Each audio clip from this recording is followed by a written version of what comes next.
Irmãos, nós vamos, com base nesse texto que nós lemos, lá em Êxodo capítulo 17, o versículo 8 ao versículo 16, a nossa mensagem desta noite tem como título Batalhando no Deserto. Batalhando no Deserto. Pois como nós estamos todas as quartas-feiras desenvolvendo o tema Batalhando nos Desertos da Vida, a nossa mensagem de hoje tem como título Batalhando no Deserto. Êxodo 17, versículo 8 ao versículo 16. Os irmãos deixem aí suas Bíblias abertas nesse texto. Meus amados irmãos, a Bíblia fala que o cristão possui 3 terríveis inimigos durante a sua peregrinação na sua vida. Quais são esses 3 terríveis inimigos que o cristão enfrenta ou continuará enfrentando na peregrinação desta vida? Primeiro, o mundo. Segundo, a carne. E terceiro, o diabo. Primeiro é o mundo, amados, que conforme a Bíblia, ela mostra que é a sociedade sem Deus.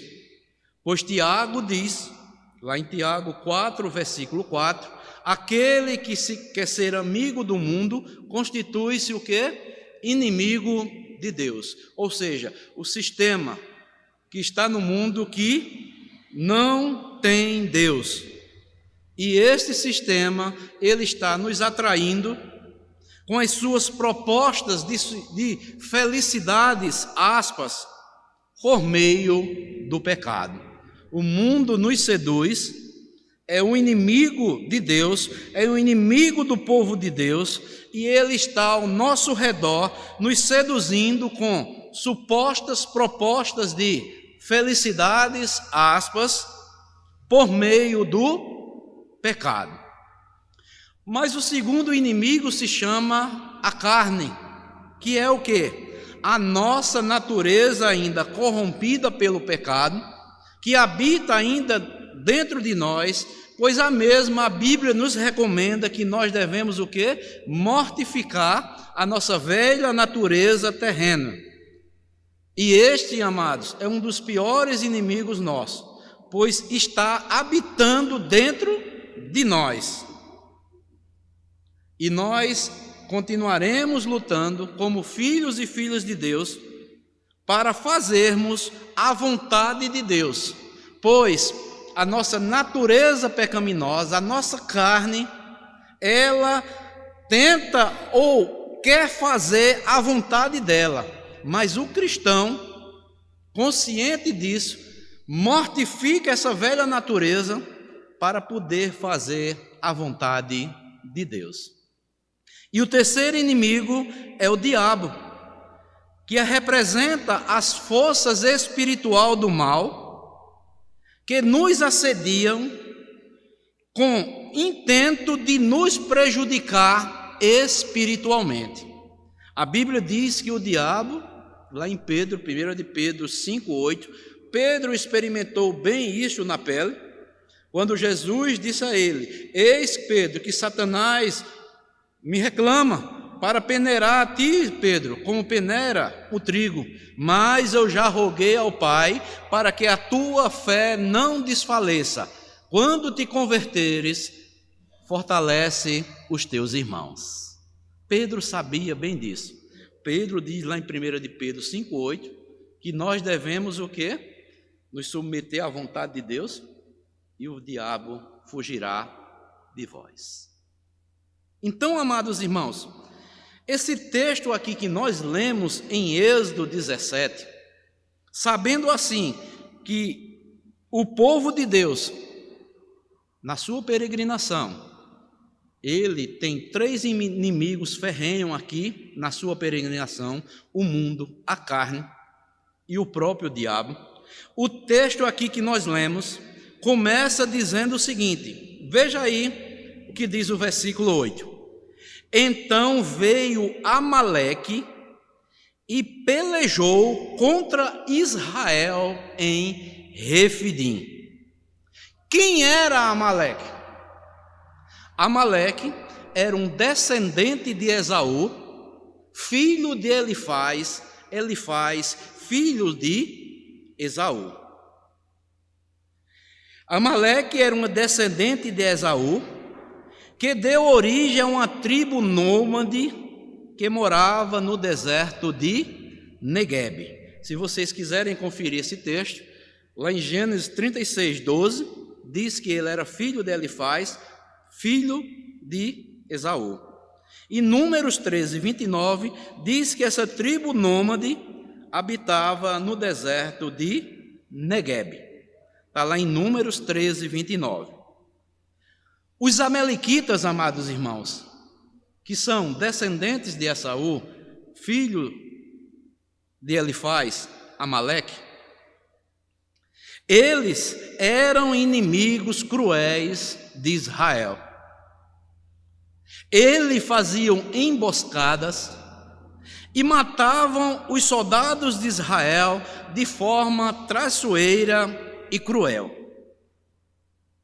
Por isso Deus ordenou a Israel que destruísse definitivamente aquela tribo. Lá em Deuteronômio, se os irmãos quiserem abrir, Deuteronômio 17 e 19, veja o que é que diz. Deuteronômio 25, 17 a 19 diz assim: lembra-te de que te fez Amaleque no caminho, quando saías do Egito, como te veio ao encontro no caminho e te atacou na retaguarda. Todos os desfalecidos iam após ti, quando estavas abatido e afadigado, e não temeu a Deus. Quando, pois, o Senhor, teu Deus, te houver dado sossego de todos os teus inimigos em redor, na terra que o Senhor teu Deus te dá por herança, para possuíres, apagarás a memória de Amaleque debaixo do céu. Não te esqueças. Essa foi a recomendação que Deus mandou que Moisés, nós sabemos que o livro de Deuteronômio é Moisés lembrando a nova geração que entraria na terra prometida, que recordasse aquela nova geração o que Amaleque fez com os seus pais lá no passado, no deserto, que quando eles estivessem lá na terra que Deus prometeu a eles, eles extinguissem todo o povo de Amaleque, porque sempre foram inimigos cruéis de Israel. E o que foi que Israel fez? Quando nós chegamos lá no rei Saul, quando Saul lutou contra os amalequitas, desobedeceu a ordem de Deus e foi punido por Deus. Deus deu a ordem a Saul, por intermédio de Samuel, que ele destruísse o inimigo, os amalequitas, desde os reis, as crianças e todos os animais. Mas Saul não fez isso. Ele poupou o rei, o melhor do rebanho, segundo ele, para sacrificar ao Senhor. Por isso, Saul foi punido por Deus e Deus levantou outro no seu lugar, um homem segundo o seu coração, chamado Davi. E nós vemos aqui, amados, por Saul não ter feito isso, mais tarde os amalequitas se revigoraram de forma traiçoeira a Israel, incluindo assim a família também de Davi. E uma batalha foi travada e Davi derrotou os amalequitas por completo. Está lá em 1 Samuel, capítulo 30. Amaleque, amados, aqui nesse texto, e os amalequitas são um tipo de Satanás em guerra contra a igreja, não é? E uma tribo com os seus demônios contra a igreja, assim como foram para o povo de Deus na antiga da aliança, Amaleque aqui e os amalequitas são um tipo de Satanás e toda a sua tribo, a tribo de demônios, para guerrear sempre contra o povo de Deus, que somos nós, a igreja, o povo escolhido de Deus, que somos nós agora, como também eles fizeram assim para com Israel. Eles sempre vêm, esses inimigos do povo de Deus, vêm sempre para destruir o povo de Deus. Não é à toa que o próprio Jesus diz que o inimigo ele vem apenas para quê? Matar, roubar e destruir. Satanás com seus demônios, a intenção dele é sempre destruir, arruinar o povo de Deus. Mas, meus irmãos, esse texto aqui, como nós temos o tema aqui da nossa mensagem de hoje, batalhando no deserto, a batalha enfrentada por Israel, como nós vimos aqui em Êxodo 17, versículo 8 ao 16, continua a existir até hoje, quando Satanás ataca a igreja, assim como Amaleque atacou também a Israel.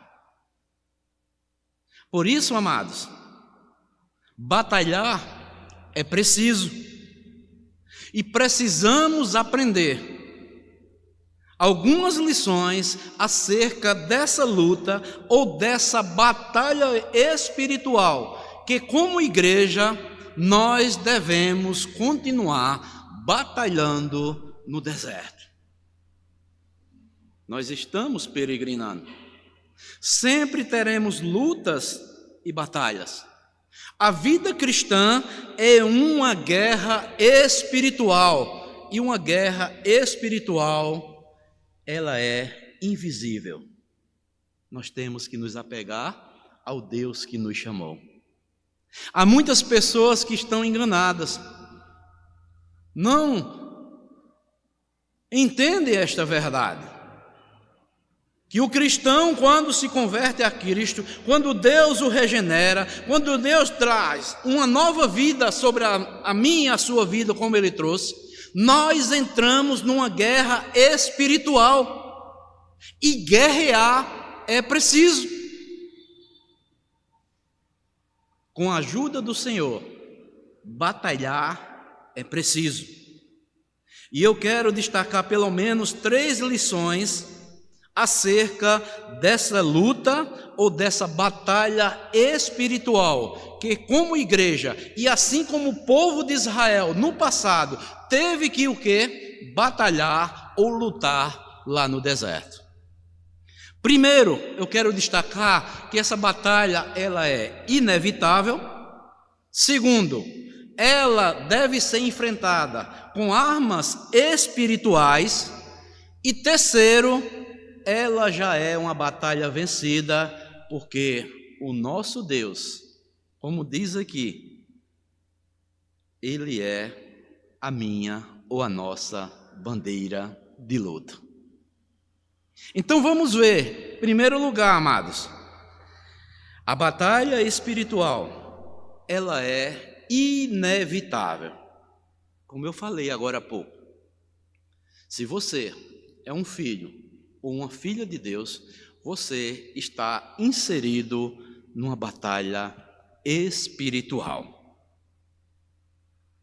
E quando o inimigo ataca ou nos atacar, precisamos resisti-lo, como o texto aqui nos mostra, como fez Moisés, o líder do povo de Deus naquela época.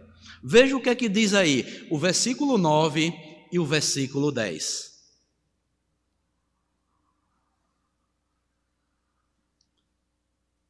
O versículo 8 diz que veio Amaleque, como nós já vimos. Amaleque é um descendente de Saul, filho de Elifaz, que Elifaz era filho de Saul, e Elifaz gerou a Amaleque.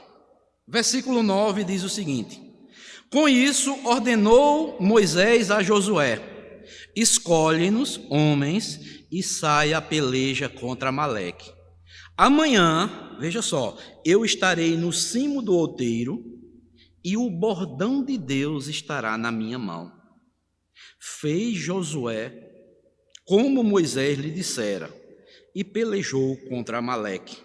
Moisés, porém, Arão e Ur subiram ao cimo do outeiro. Então, amados, quando Moisés soube que Amaleque,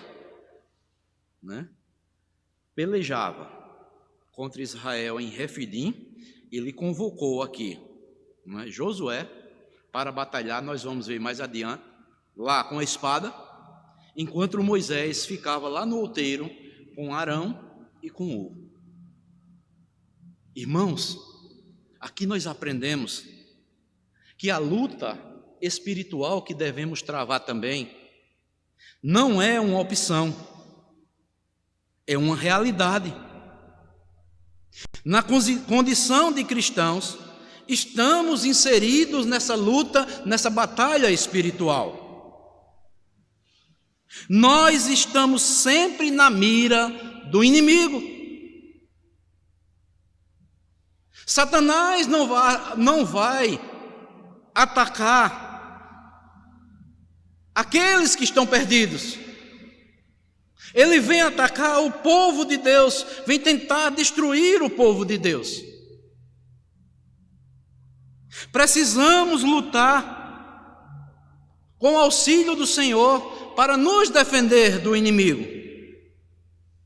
Precisamos atacar em legítima defesa, como Deus nos ordena em sua palavra. Veja o que é que diz. Como eu falei, Pedro. Não desmarquem aqui Êxodo, certo? Vamos lá para 1 de Pedro, capítulo 5. 1 de Pedro, capítulo 5.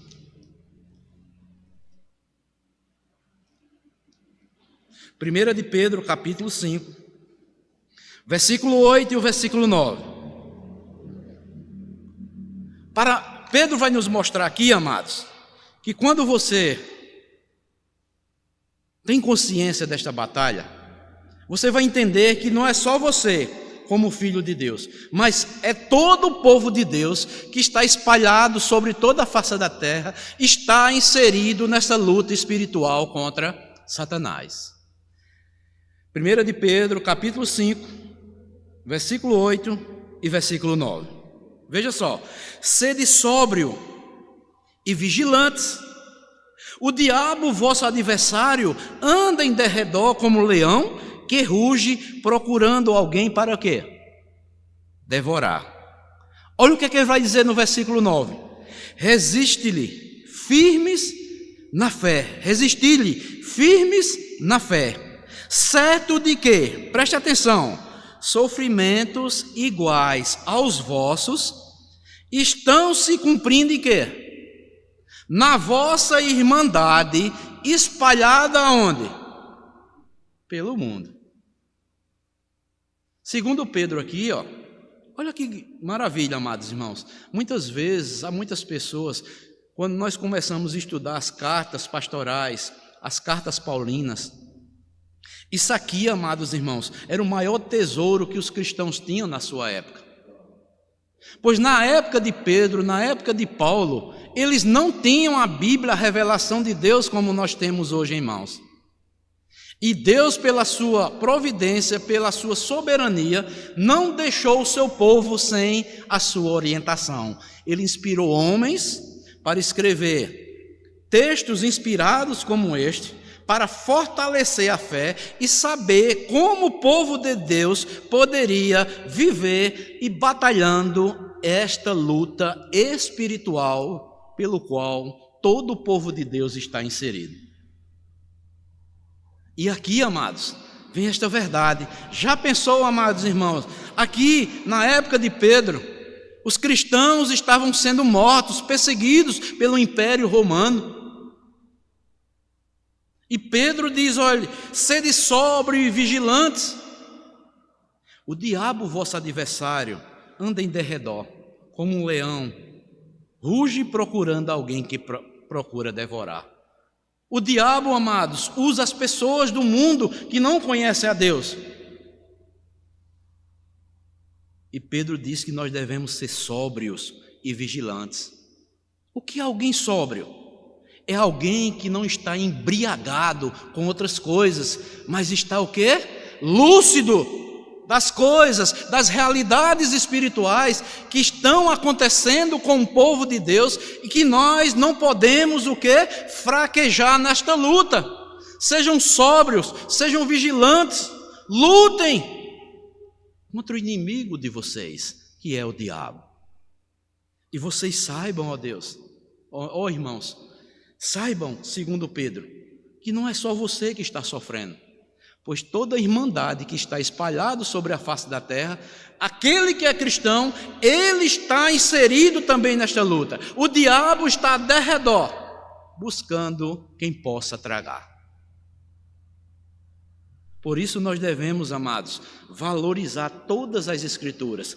Texto como este aqui de Êxodo, texto como aquele lá de Pedro, as cartas paulinas. As pessoas acham que aquelas cartas não têm valor algum, mas era aquilo que os cristãos recebiam no momento para que eles fortalecessem a sua fé, de homens inspirados com Deus, santos apóstolos de Deus, recebiam essas palavras e tinham como palavra de Deus para a sua vida e edificação espiritual da sua alma, para que pudessem continuar batalhando, prosseguindo em servir ao Senhor. Então, amados, Tiago também ordena isto, lá 4:7, ele diz: sujeitai-vos, pois, portanto a Deus, resisti ao diabo e ele fugirá de vós. Sujeitem-se a Deus, façam o que Deus está mandando, continue sóbrios, vigilantes, resistindo ao diabo, que ele vai fugir de você. E é isso, amados. Como nós podemos entender aqui, como o nosso tema é batalhando no deserto, batalhar é preciso. E a primeira lição que nós entendemos é que o quê? Essa luta, essa batalha espiritual, ela é inevitável. Não podemos evitar. Vamos partir desta vida para a eternidade, para o encontro com o Senhor. Até o nosso último suspiro vai ser de luta e de batalha. Não é à toa também que Paulo usa a figura de um soldado. Nós somos soldados de Cristo, nós somos alistados no exército do Senhor. Um soldado faz o que, amados? Ele vai até as últimas, ele batalha, ele não se entrega. E assim também vai ser com a minha vida e com a sua vida. Batalhar é preciso, pois essa luta, essa batalha espiritual, ela é inevitável. Temos que fazer isso. Nos sujeitando a Deus, que o inimigo, o diabo, ele fugirá de vós, conforme disse Tiago. Assim também, como Moisés se submeteu à vontade de quem? De Deus. Moisés é um tipo de Cristo. Mas mesmo assim, ele subiu o monte e foi o quê? Orar junto com Arão e com Hur, enquanto Josué desceu para desbaratar os amalequitas ao fio da espada. Josué era um guerreiro, destro em guerra. E assim somos nós, amados, cada um nas suas funções, batalhando a batalha que o Senhor nos chamou para que estivéssemos inseridos nela. Batalhar é preciso, pois em primeiro lugar nós aprendemos que essa luta, essa batalha espiritual, ela é inevitável. Mas em segundo lugar nós queremos destacar outra lição. Esta batalha, ela é enfrentada com armas espirituais. Josué foi para o campo de batalha, né?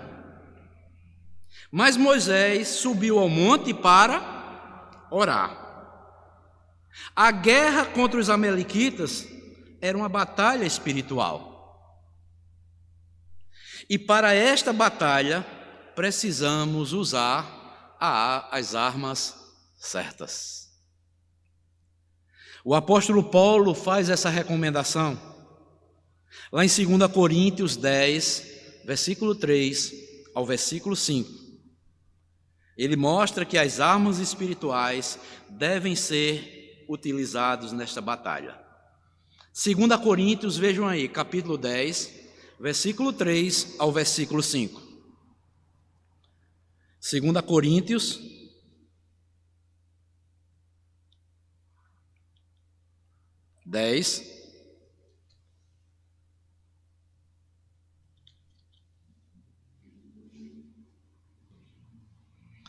versículo 3 ao versículo 5, que diz assim: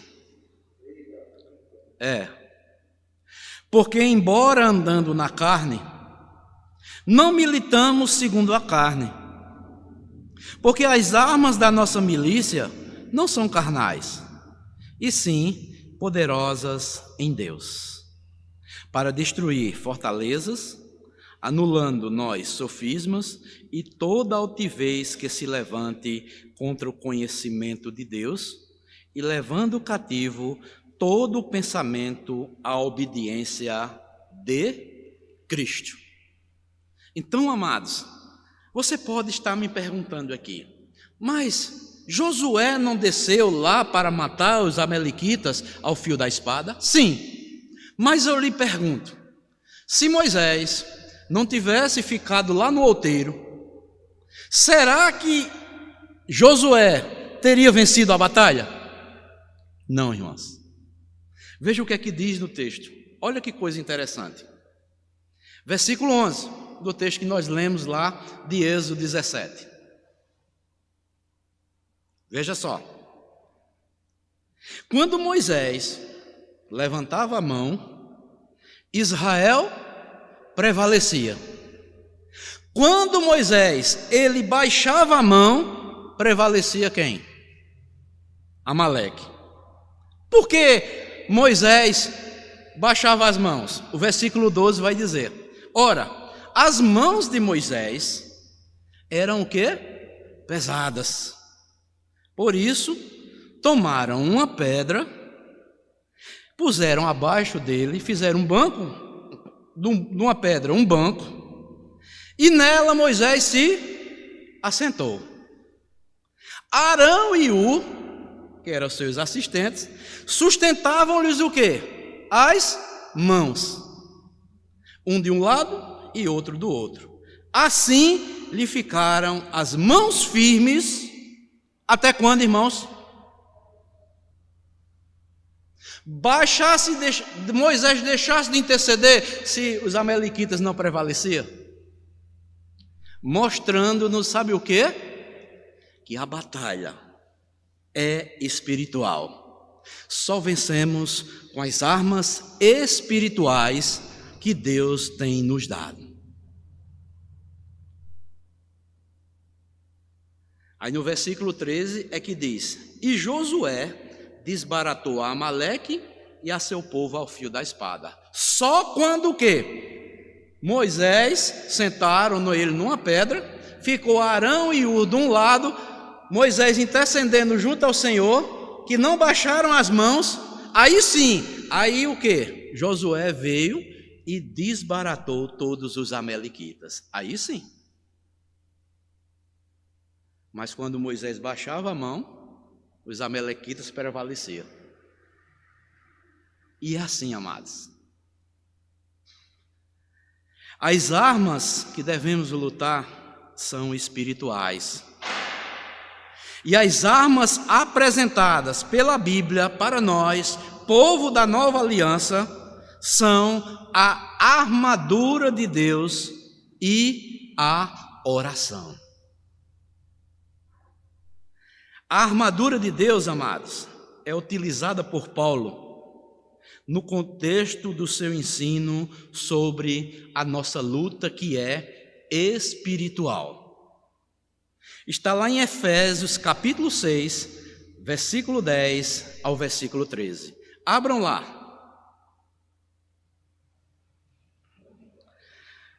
Efésios 6, versículo 10 ao versículo 13. Veja o que é que Paulo vai dizer. Hebreus 6, versículo 10 ao 13, que diz o seguinte: quanto ao mais, sede fortalecidos no Senhor e na força de quem? O cristão, primeiramente, para a batalha, ele tem que ser fortalecido em quem?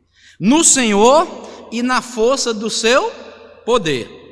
Aí Paulo vai dizer: revesti-vos de toda a armadura de Deus, para poderdes ficar firmes contra as ciladas de quem?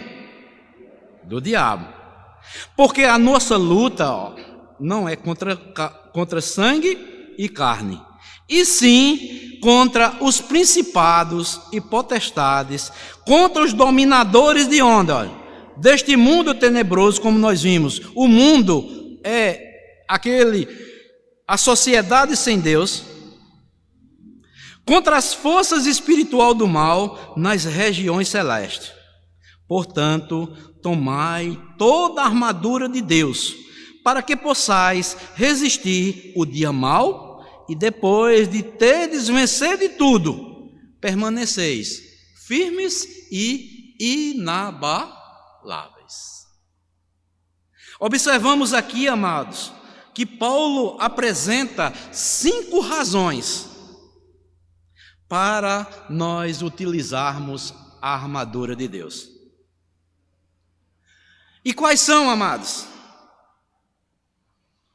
Essas 5 razões que nós devemos tomar a armadura de Deus contra Satanás e toda potestade que atua agora neste mundo.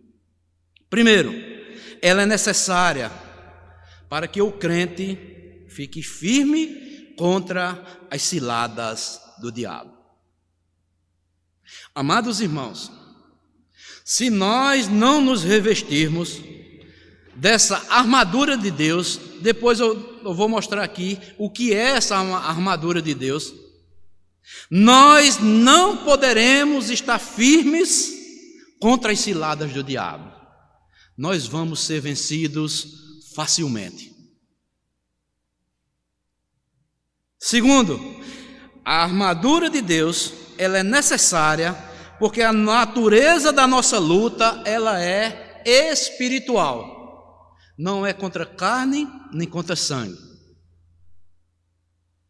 e sim contra as potestades que estão atuando nas regiões celestiais. O inimigo, ele é, como eu falei no início, invisível e ataca de forma covarde. Você já parou para perceber isso? Que o inimigo de nós, crentes, ele é invisível. Nós não conseguimos enxergar com os olhos físicos. Ele é espiritual. Só Deus é que sabe. Por isso Paulo diz que nós devemos nos revestir de toda a armadura de Deus.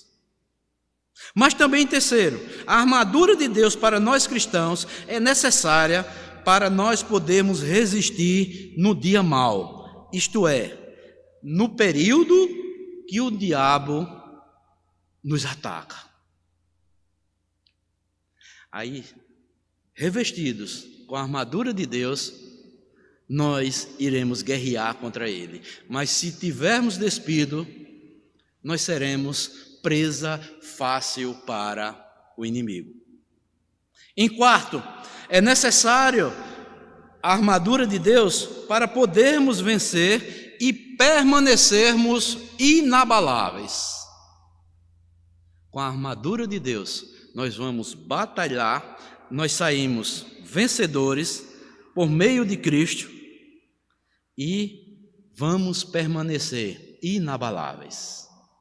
Como disse Tiago, o inimigo vai fugir de nós, porque nós estamos nos submetendo à vontade de Deus. E em quinto, ela é necessária, a armadura de Deus, tanto para nos defender, como para atacarmos. Isto é a armadura de Deus. E quais são as peças da armadura de Deus? Segundo Paulo, primeiro é a verdade como cinto. Nós devemos viver toda a verdade. A couraça como a paz do Evangelho.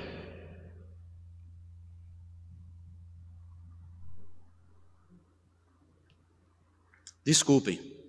A verdade como um cinto, a justiça como a nossa couraça, a paz do Evangelho como as sandálias, a fé como o escudo, a salvação como o capacete e a Bíblia como espada de luta, de defesa e também de ataque. Por isso que Paulo disse que nós devemos estar revestidos de toda a armadura de Deus.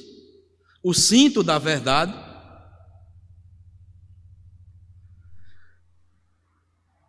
que é a nossa justiça, não é? A paz do Evangelho como sandálias, a fé como escudo, a salvação como capacete e a Bíblia como arma de defesa e também de ataque.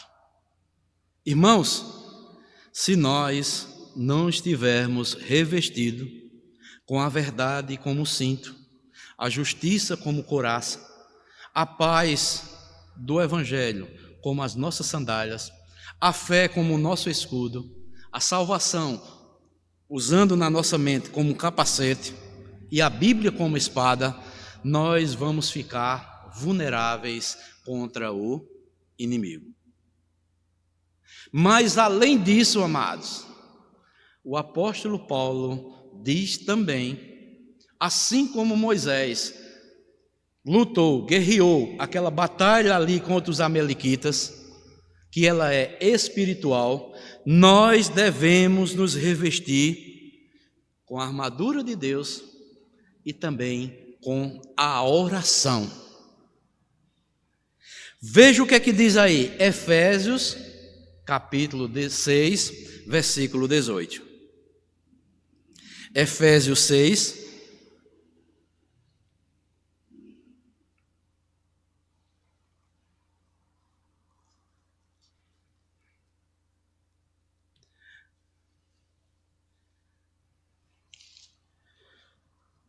(18 a 20).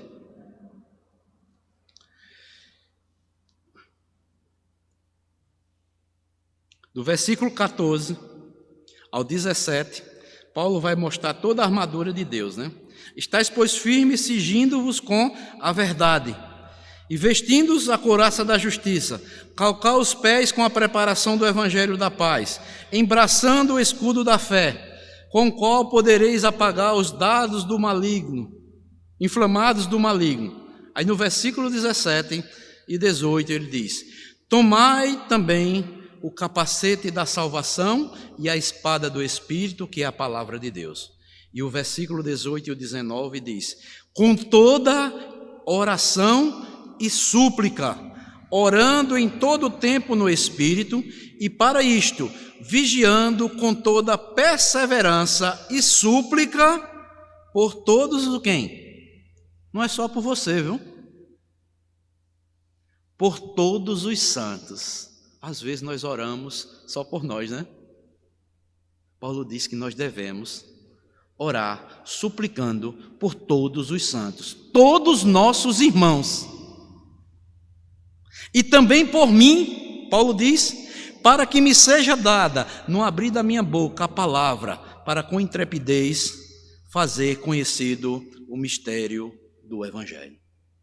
Até Paulo, ele disse que carecia das orações, mesmo ele estando revestido de toda a couraça, ou melhor, toda a armadura de Deus, ele precisava que toda a igreja, todos os santos, orassem por ele, orassem por todos os cristãos, porque todos nós estamos inseridos nessa batalha espiritual que nós enfrentamos no nosso dia a dia.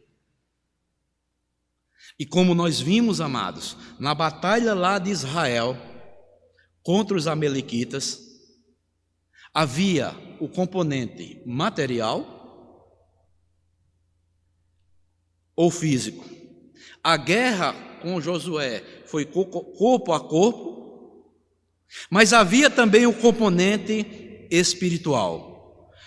Quando Moisés levantava a mão, diz no versículo 11, Israel prevalecia. Quando ele abaixava a mão, prevalecia Amaleque.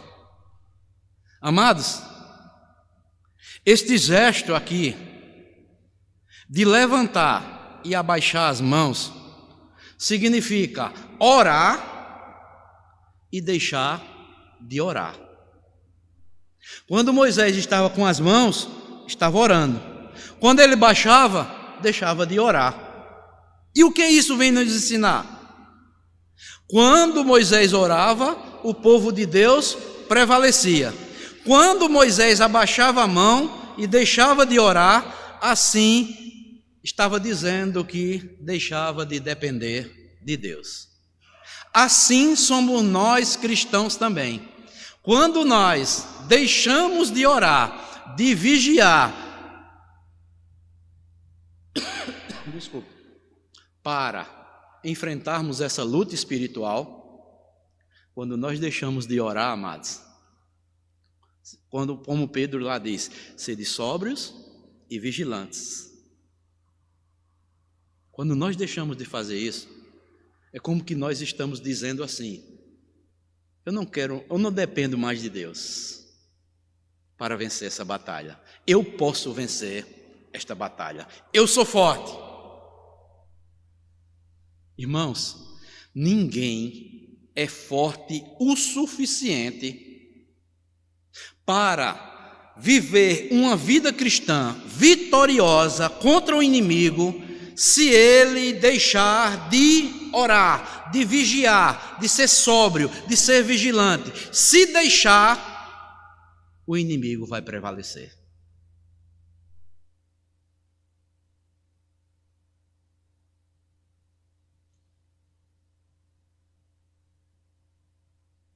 Irmãos, nós vimos aqui esse exemplo aqui de Israel.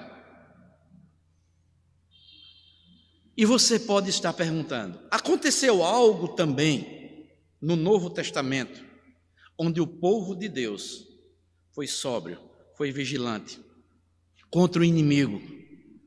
Lá era Amaleque. Aqui na Bíblia, no Novo Testamento, lá no livro de Atos dos Apóstolos, lá como Amaleque personificava Satanás, no Novo Testamento aqui nós vemos Herodes. Está lá no livro de Atos, capítulo 12, versículo 5. Herodes prendia, maltratava os líderes da igreja. E aconteceu com Pedro algo maravilhoso. Pedro estava guardado no cárcere, mas diz assim: mas havia oração incessante a Deus por parte da igreja a favor dele. Em resposta à oração, Deus enviou o seu anjo, livrou a Pedro da prisão e da morte. Mostrando-nos, amados irmãos, que o mesmo Deus lá da nação de Israel é o mesmo Deus da nova aliança. Ele continua com o seu povo. Ele não abandona o seu povo. Mas Deus quer que nós entendamos isso, amados. As armas para lutarmos contra as investidas do inimigo, elas não são carnais, mas sim espirituais.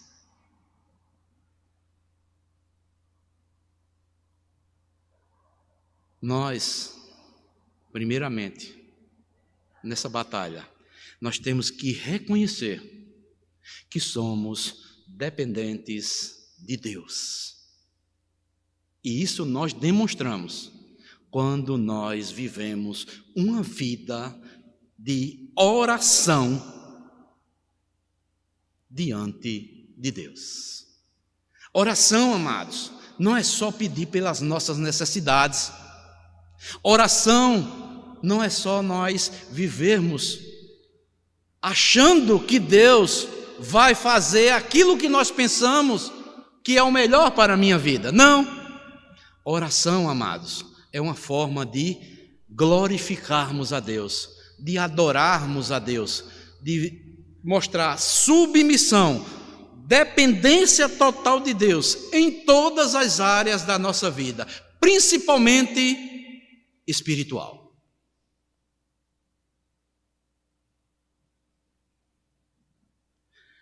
Por isso, certo escritor disse o seguinte: o maior poder do mundo é a oração do povo de Deus que move o seu coração.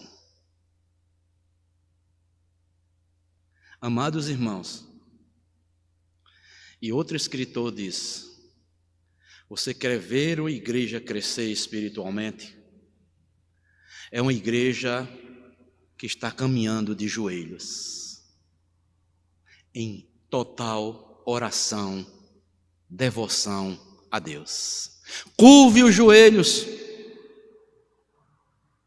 submeta-se à vontade de Deus e veremos o crescimento espiritual da igreja.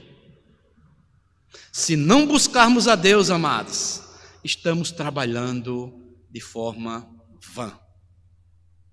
Aí sim, as mensagens, as pregações serão poderosas, porque estas Deus derramará as bênçãos sobre o seu povo. Deus tem responsabilidade, amados, é com a sua palavra, não com a palavra de homens. Podemos proclamar a palavra de Deus, mas se nós não colocarmos esta palavra primeiramente diante de Deus, para que Deus mova, transforme vidas e traga edificação sobre a sua igreja, amados, nós estamos fazendo tudo ao contrário.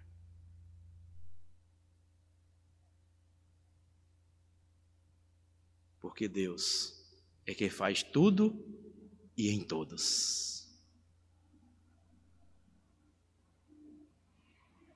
Então, amados, nós aprendemos, em primeiro lugar, a batalha espiritual, ela é inevitável.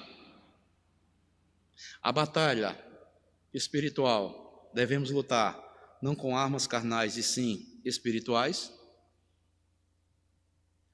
Mas em terceiro e último, é uma batalha já vencida. Como isso, pastor?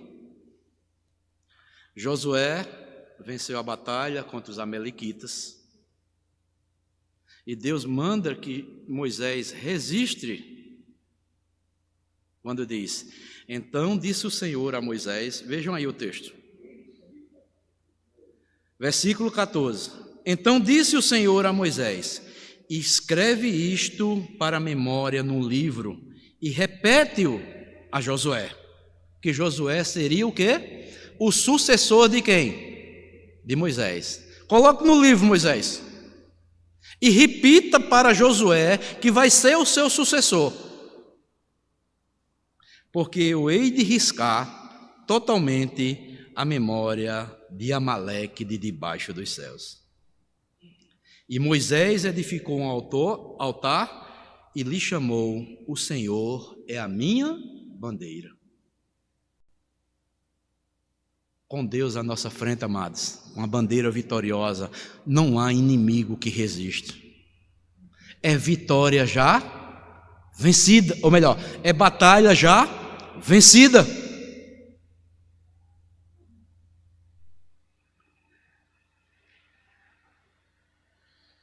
E Deus jurou que haverá guerra contra o Senhor, do Senhor contra Amaleque, de geração em geração. E quando, amados, a geração de Saul, diz lá o livro de Malaquias, é povo com quem Deus está irado para sempre. Diz lá o profeta Malaquias, Edom diz, tu nos destruirás, mas nós edificaremos novamente. Aí ele vai dizer, eles edificarão, mas eu derribarei. Edom é o povo de Esaú, chamado também, outro inimigo de Israel, chamado os Edomitas. Povo para quem o Senhor está irado para sempre. Triste é aquele que tem a igreja do Senhor, ou luta contra a igreja do Senhor e tenta prevalecer contra a igreja. Para estes, Deus diz, é povo para quem Deus está irado para sempre. E nós sabemos que os edomitas, os descendentes de Esaú, foram gerações inimigas, cruéis de Israel. Mas eu disse que a batalha já é batalha vencida. Por que a batalha vencida? Para nós da nova aliança, por causa do sacrifício de Cristo, toda obra de Satanás contra o povo de Deus, Cristo já destruiu lá na cruz do Calvário. Você sabia disso? Abram comigo, Colossenses 2, já estou concluindo, amados. Colossenses 2.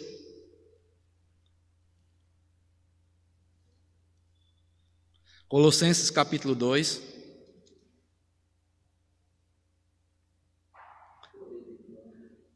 (14 e 15).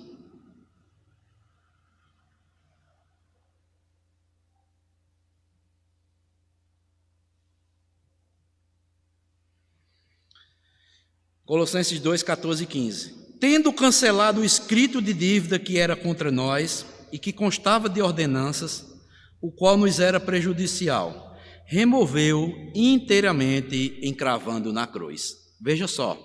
E despojando os principados e as potestades, publicamente o expôs ao desprezo, triunfando deles na cruz. Aqui, amados, o contexto, para entendermos aqui, o inimigo, quando era vencido por outro, um rei, quando era vencido por outro mais forte, o que era que se fazia? Pegava esse rei que foi vencido, trazia à praça pública, tirava todas as suas vestimentas, todas as suas honrarias e colocava publicamente diante de todos que ele agora era um derrotado. Foi isto que Deus fez com Satanás. Despojou perante principados e potestades todos os inimigos de Cristo, da igreja de Cristo, do povo de Deus. Deus o desprezou por tudo aquilo que Cristo fez na cruz do Calvário, por mim e por você. Satanás, como diz Apocalipse, sabe que pouco tempo lhe resta, que Deus está lhe dando para infringir o povo de Deus, mas ele já é alguém derrotado, pois Cristo o derrotou lá na cruz do Calvário.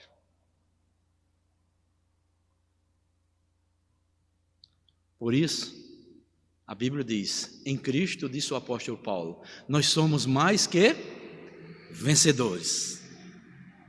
Em Jesus Cristo, Deus riscou a memória de Satanás. O mal está sob o controle de Deus. Satanás não tem mais o controle do mal. Deus controla todas as coisas. Porque em Cristo, Deus deu toda a autoridade a Ele, nos céus e na terra.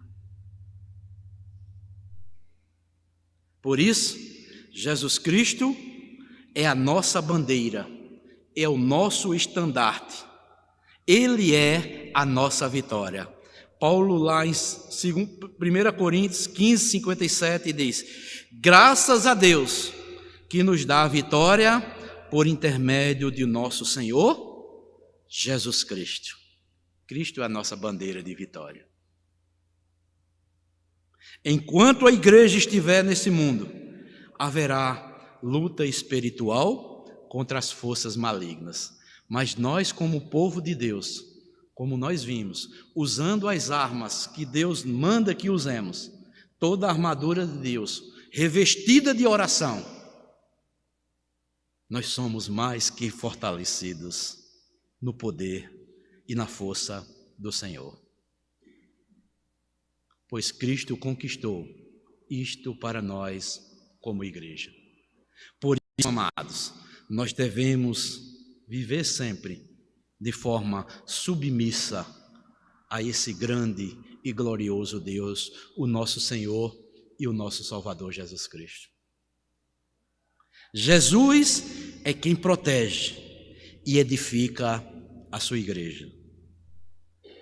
E concluo com o texto lá de Mateus, depois da confissão que Pedro faz diante de Jesus Cristo: Tu és o Filho de Deus. E Jesus disse: Também eu te digo que tu és Pedro, e sobre esta pedra, está se referindo a Cristo, a afirmação que Pedro faz, que Jesus é o Filho de Deus, edificarei a minha igreja, e as portas do inferno não prevalecerão contra ela. Irmãos, aí podemos dizer, nós somos um povo fraco, mas fortalecidos na força e no poder de Deus. Temos fraquezas? Temos. Mas Cristo é quem nos fortalece. Somos edificados dia após dia pela palavra de Deus sobre nossas vidas.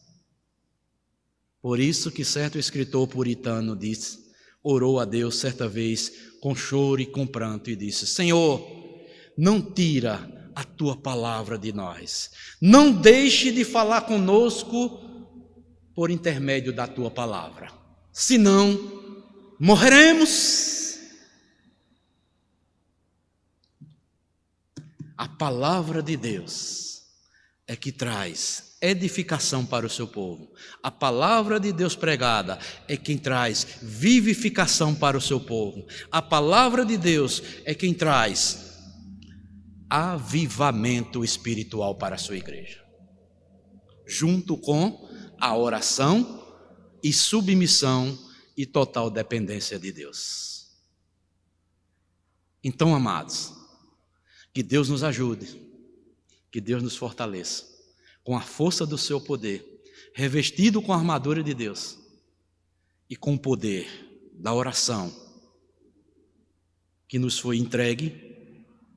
Como um povo de Deus, em Cristo, nós somos mais que vencedores.